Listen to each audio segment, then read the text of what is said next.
Siyabingelela babukele emakhaya egameni likaJesu. Wakadlamini ngesibongo. Ngiyamthanda kakhulu Jesu. Nganyelanga wayisita yambili ngalambeleka izintenta kulelive. Ngihle ngitibuta nje ukuthi kube lesandla sakhe lesinemandla asengibambanga. Ngabe nguphi mina? But nje praise God. Ngiyile engizatawuma egameni likaJesu. Kumele nje mazulu. Bantu abakhethu egameni likaJesu. Namhlanje sitawungena nje ezwini lethu egameni likaJesu. Sithole livi. Limqoka kakhulu kulamalanga abantu abakhethu egameni likaJesu. Ukuthi sidle livi. Ngoba nase udle livi lona liyakhona ukuthi likukhombise lokungiko nalokungasiko egameni likaJesu. Live lethu sitalithola kuLuka 15 verse 17 egameni likaJesu. Ngehla nalo uyawufika lapha ku-19 egameni likaJesu. Kanje ke siyacela nje babukeli emabhayibheli amqoka vele kakhulu.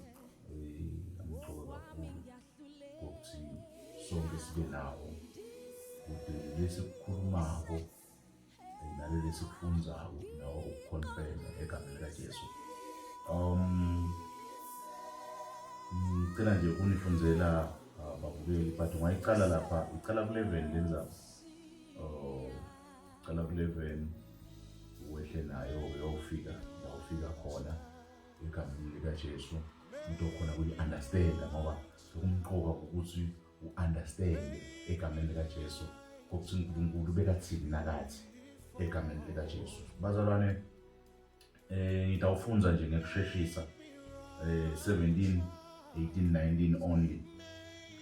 Esihlokweni sami lesithi iyana imvula yesono emhlabeni. Iyana imvula yesono emhlabeni egameni likaJesu. Kufunza kanje labantu bakethu. 15 Luka 15 verse 17. Sigcino yasangiluka engqondweni yaqabanga yathi tonke ti-70 tababe idla titsimate titibekele kepha mina lapha ngilamba kangaka. Ngitawuhamba ngiye kubabe ngithi kuye, babe ngonile uNkulunkulu nakuwo. Angisafanele ukuthi ngibizwe ukuthi ngibotshana yakho sale umane ungena lo munye wa-70. Uphilile manje lapho uyaphilisa. Nalo susisana imphefumulo lelandelayo Jesus. Bantu abakhethu egameni likaJesu, sihloko sami sithi iyana imvula yesono emhlabeni. And nawubuka kulamalanga ina ngemandla. Bazalwane abaningi bayahlambisana ngesono. Kude lokufuna kwenda lokuhle. Yimbo ufuna kwenda kwakhe lokutawufeva yena, hayi kwaNkulunkulu egameni likaJesu. Impi lebulalana kakhulu nalegwazana kakhulu kulamalanga bazalwane egameni likaJesu. Ngenxa yokuthi iyana imvula yesono emhlabeni egameni likaJesu. Nalapho kufanele kuvele khona uNkulunkulu, kuvela imfundo yebantu egameni likaJesu. Kuvela bantu egameni likaJesu, kuvela ingcebo yebantu, kuvela nepride ngoba iyana imvula yesono emhlabeni egameni likaJesu. Kodwa nalivi liyangibusisa namhla egameni likaJesu lithi imvutha nolahleko nayiphuma ekhaya. Oh, thank you Jesus. iBhayibheli lithi sigcino yasangiluka.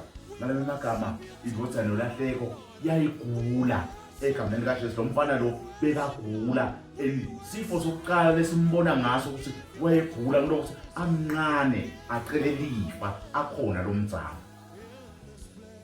Kulamalanga le generation lekhona iyamangalisa ngoba nayo iyekele kunaka tintfo letitawenta ukuthi i-future yabo iqhakaze bajakela tintfo tebantfu labadzala egameni likaJesu. Libhayibheli lithi ke le ndvodza nolahleko le yona egameni likaJesu icela lifa kubaba wayo yincane ukhona lo mdzala ngenxa yokuthi le generation lekhona iyathi jaka kakhulu letintfo tebantfu labadzala kungathi ne-research kulamalanga ivumelana nami nayithi bantfwana labanengi kulamalanga bakhulelwe labanye banebantfwana hayi ngoba bathandza but ngenxa yokuthi bayekele ukufocusa etintweni letawusita bona babuka tintfo letindzala kunabo. Sibona ke indvodza nolahleko umfana lomncane ucela lifa egameni likaJesu kani ngekwemthetho egameni likaJesu kwakufanele ucele lomdzala ukuthi lomncane, kodwa sibona la ucela lo lomncane uyathula lo lomdzala ngoba le generation lekhona vele inetinkinga tayo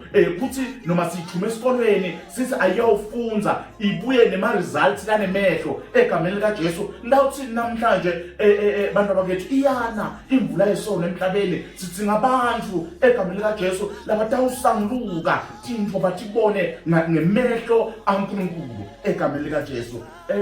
Sifo sesibili lesisitholako la kule ndvodzana yolahleko lencane ngokuthi iyayigula umloko ukuthi ilicelele lifa ilicela iBhayibheli lithi nayichaza lo mndeni lithi lona kwakungumndeni futhi kwakuyikhaya futhi nakusekhaya kwakunemithetho thide. Le ndvodzana yolahleko le icela ke lelifa kubabe wayo egameni likaJesu ayilidla khaya iyahamba iyawulidla edorobheni lelide umthetho. Baningi labagcwele la emqashweni kulamalanga hayi ngoba kufanele ukuthi bawuqashe but inlokuthi abafuni ukukhupha abafuni ukuthunywa egameni likaJesu ngoba nawugula engqondweni ulalela lokugula egameni likaJesu. Bane namuhla labanye bahlala kabuhlungu emakubo akhona hayi ngoba bathanza nokuthi bayagula egameni likaJesu. Ngalemagama indvodzana yolahleko yayinana sifo lokuthiwa beside himself,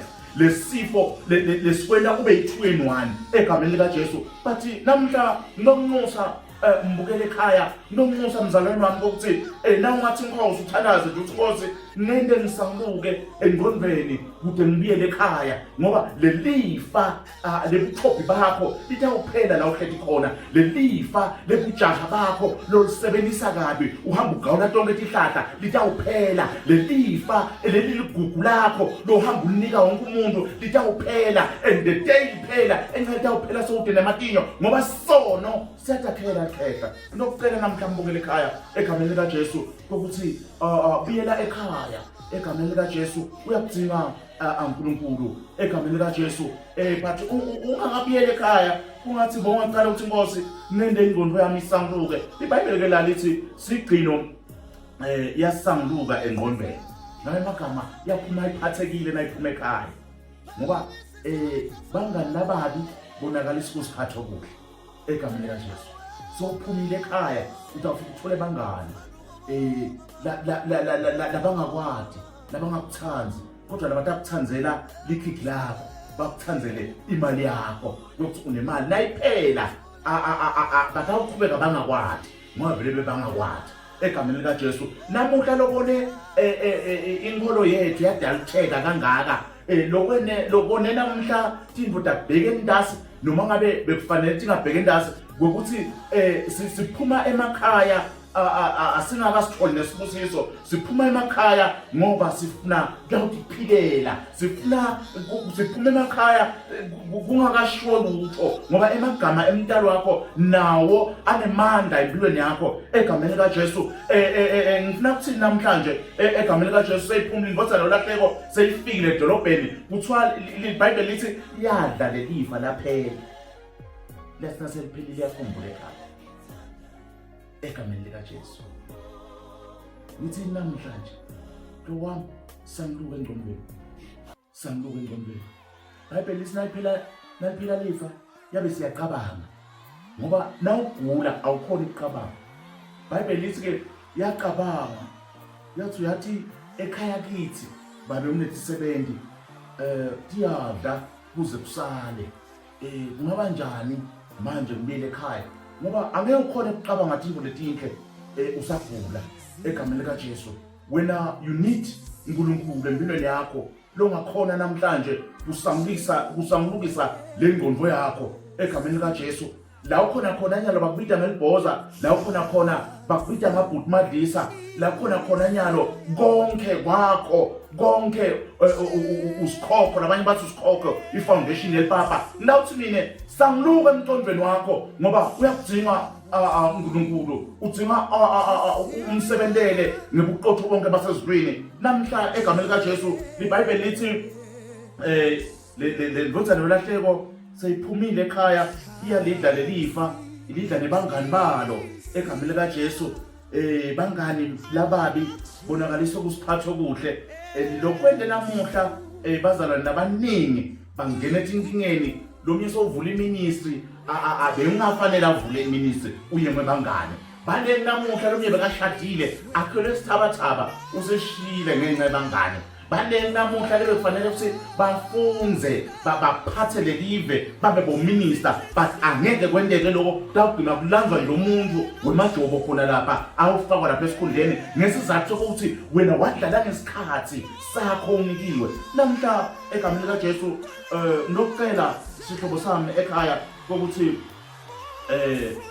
sangiluka emntondweni ngoba sangiluka emntondweni ube sesuyaqabanga nokuqedza ukuqabanga ube sibile ekhaya la lengichaza khona leBhayibheli lithi ngawuhamba ngebabe ngithi kuye baba ngonile uNkulunkulu nakuwe angisafanele kusungibitwe ngekuthi ngimbodzana yakho salumana unenda lomunye wethi 70 takho egameni lika Jesu akhathalele impilo yakho soyidle kanganani wena ngoba ngalesi sikhathi impilo yakho uyadidlela umuntu uyiqethe wena nakuthiwa i-grave mistake egameni lika Jesu bantu abaningi namhlanje labangada ingqondo yabo lengasangiluki baphila ngema mistakes noma basindisiwe egameni lika Jesu nawuthi namhlanje ukhona uNkulunkulu kuphela longasitha lempilo yakho wena uthinga Jesu kuphela awudzingi labangani bakho awudzingi labantu lababuye ngako egameni lika Jesu wena uthinga Jesu udzinga liphimbo lakhe ngoba nawe uke walithola leliphimbo alikushiya njalo impilo yakho ingatshintsha khona manje abantu bangamangala ngoba lokunendeki abantu kuyekwendeka ngoba umsebenzi wasathane abantu abakethu ebandleni ngokuthi alithithi balise besiyalilalisa nala kufanele livuke khona lisebenze kodwa bese liyalala umsebenzi wasathane lokwenda ukuthi ingqondo yethu ayiphumbekise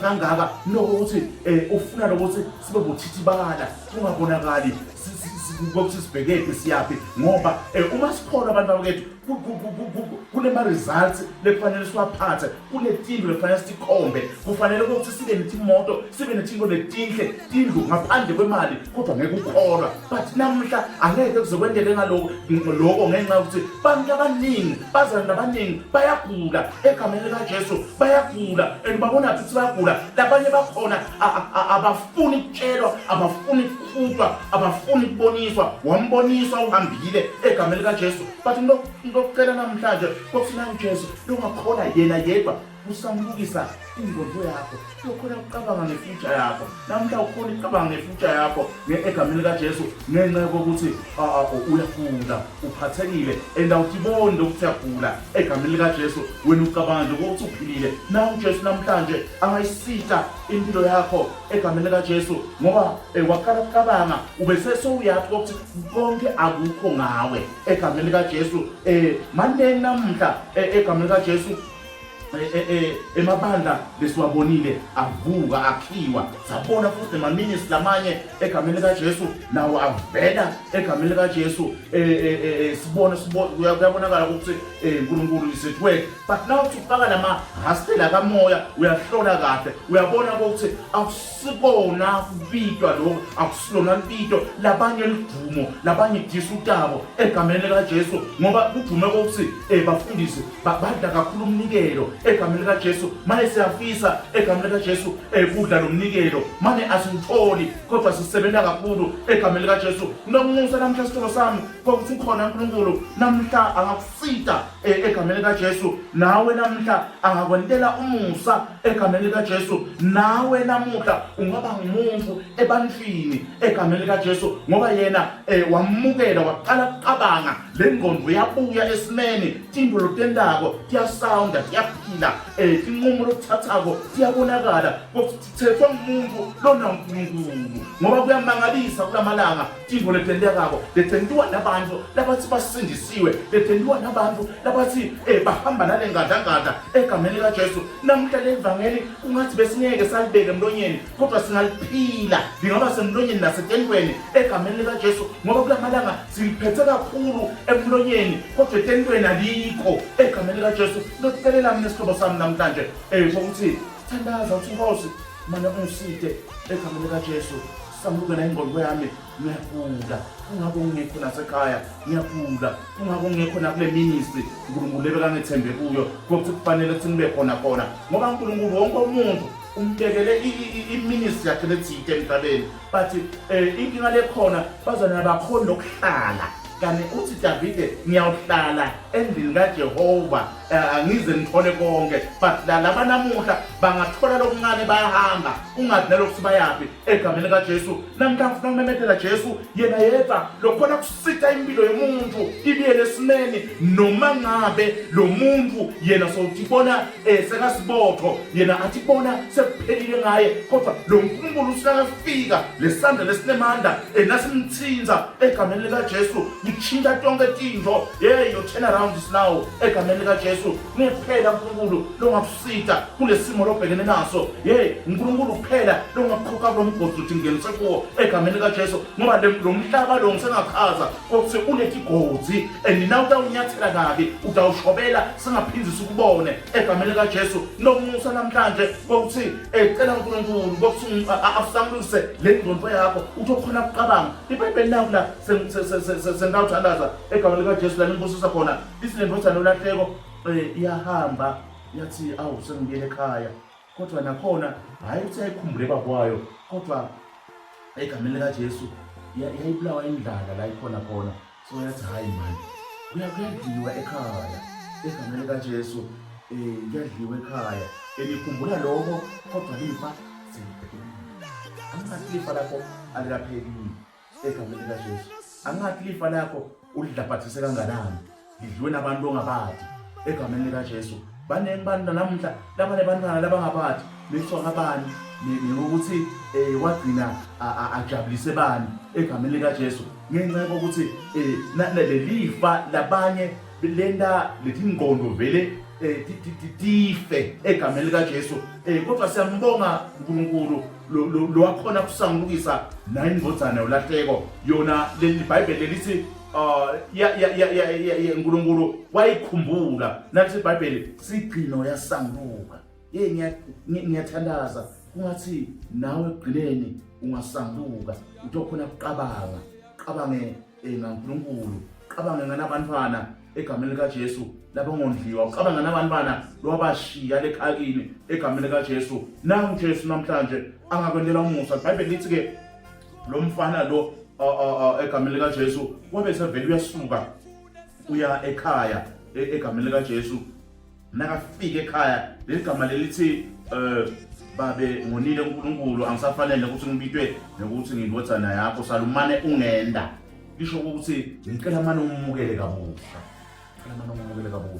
my father uNkulunkulu lesemkhondako akasiyo umuntu kuba ngakhuluma ngathi phikise akabalelani nanamuhla nawungathi wena nami mina soni Nkosi cela uthathe impilo yami ibuswe nguwe director nguwe angakwendela umusa kodwa nalahleko lifikile kuba kwayo egameni likaJesu ngicela manje ungende kabusha umntwana wakho naNkulunkulu angakwenda namhla akwende kabusha ube umntwana wakhe kabusha egameni likaJesu iBhayibheli lithi ke lo babe lo bengahlala njalo abukile lapho umntwana wakhe bekashobele khona.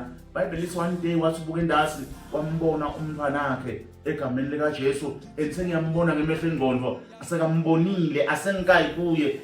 Kune message la ishiyako asamhlangabeta lethi bantu bami phangisani lungisani nilungisele umnakenu ngoba bekafile kodwa namhla sokuyaphila. Kungako nakafika iBhayibheli lithi bakwakhe wamhlabela lithoka lelikhulu egameni lika Jesu, wambathisa isudu egameni lika Jesu, wamfaka iring lensha egameni lika Jesu. Kungasinecathulo ke nayo noma lingalivedi iBhayibheli nayo walithola liphondula kwisha point, wagqoka waba muhle, wafaka nathayi waba muhle. Ngalokho lo babe bekavusetela isivumelwane, bekakha sivumelwane lesisha nemntwana wakhe. Nawe namuhla ungasakha sivumelwane lesisha nale Nkosi yamakhosi, kuthethi into yakho tilunge egameni lika Jesu. Uthinga nami lo Jesu wami, nami lengimkhondako, nami lo lengimethembako egameni lika Jesu. Ngisengachaza ngathi kunana lokuthiwa i-armless anointing, lokuthi noma lethi into ingaqaqi kodwa wena sikubone udwayimbela, sikubona uya embili. I-armless noma ithola umuntu ogulako ikhala yembili, ayimi endleleni noma kungakhanza ini, imali iphuma eceleni ngenxa yokuthi sikhathi iyasathi ukuthi le kufanele ifike egameni lika Jesu. Uyatsingeka ekhaya sihlobo sami, nawu Jesu namhlanje angayisike impilo yakho, wena uyatsingeka. Ngwele kufanele usite lo mndeni wakini umathi Jesu. Ngwele kufanele usite bomzala bakho, bomalume bakho, boanti bakho. Kufanele indlela bayibone kuwe. Mane ngalokho usagula egameni lika Jesu, awutsheleki, awufuni ukuva ngalo Jesu egameni lika Jesu. Ngawuthi namhla akuthi Nkosi mende mane ngisambuke ngoba indodana yolahleko wayenda ekugcineni yasambuka seyilidile lifa layo. Ngoba nawe sowulidile lifa lakho egameni lika Jesu, nawe uyadesaba nje egameni lika Jesu. Baye bathi nabakutshela ukuthi nabakubuta abantu ufuna ngakho abantwana uthi una 4 wawena lo mtimba wakho awusho wengcine wesaba. Yindaba lokho ukuthi udlelifa lakho walidlabhatisa ngesikhathi lesizonke enzaweni lerong, waphuma ekhaya lenemthetho wayekhaya lelide umthetho egameni lika Jesu. Nomusa namhla esihlobo sami, nawu Jesu namhlanje ekugcineni nawe ungasamluka, ekugcineni nawe kunetintho longatenda tendeke, ekugcineni uNkulunkulu angasebenza ngawe, uNkulunkulu angahamba ngawe, uNkulunkulu angashumayela ngawe, uNkulunkulu angakuthuma wena egameni lika Jesu. Nawu Jesu namhlanje memukele sihlobo sami, sengiyathalaza ungathandaza nami namhlanje egameni lika Jesu. Nkosi ngende nami ngisamluke ukuthi ndakhona ukuqabanga kabusha, cabanga into letisha bese soya ngemukela. Ngoba nawuqeda ukuqabanga thatha simunye singiso yena utamukela kabusha egameni lika Jesu bese unika intingo takho. iBhayibheli lisendozana nolahleko liyanikwa isudu, yahlatshelwa lithoka lebelikhuluphele kakhulu egameni lika Jesu. Kule mathoka akho lakhuluphele kakhulu lamele wena ukuthi usamluke engqondweni bese soweqabanga intintho tasezwini egameni lika Jesu. NgoNkulunkulu utabe siyakwamukela, lapha kwamukela uthakunika emaringi lamatsha, akunika isudu lensha egameni lika Jesu. Akuhlabele lithokati, akwentele lidzili kokuthiwena sobuyile ngoba nyalo lo ungekho kuye yena ukubala kulabafike egameni lika Jesu. Ngiyathandaza namhlanje egameni lika Jesu. Ngathandaza nami sihlobo sami namhlanje sambama uthi Nkosi ngiphe emandla nesibinzi sokuthi ngikhone ukucabanga into tasezwini. Ngiphe amandla simakade sekubuyela ebukhoneni bami, sekubuyela enzaweni yami kude ngiyakhona ukusebenza wena njengoNkulunkulu. Babothe ungcwele nangu umbukeli ekhaya simakade sezulu, uthi simakade sezulu uthatha sinqumo. Sekusamluka egameni lika Jesu, uthatha sinqumo. Sekuqabanga into tasezwini. Father Lord Jesus, ucela manje memukele egameni lika Jesu uthi waseNazaretha. Akunenzaba lokuthi wendeni, akunenzaba lokuthi ukuhlazise kanganani, kodwa uthi namhla ucela manje wena usamlukise na ingqondo yakhe kuthi simakade sezulu atawusebenzela wena, ahlale enzaweni yakhe. Bekangathi simakade kokuthi wena njengoNkulunkulu, uNkulunkulu lo ongambaleli umuntu amaqala akhe, kodwa lo mdzinga nje sifu semuntu egameni likaJesu. Baba wethembekile, siyalibonga nalive lakho simakade sezulu. Oh Father Lord Jesus, maluweleke simakade etinhlitweni letivunzile, etinhlitweni letilambele wena, letifuna kusebenzele wena egameni likaJesu waseNazaretha. Amen.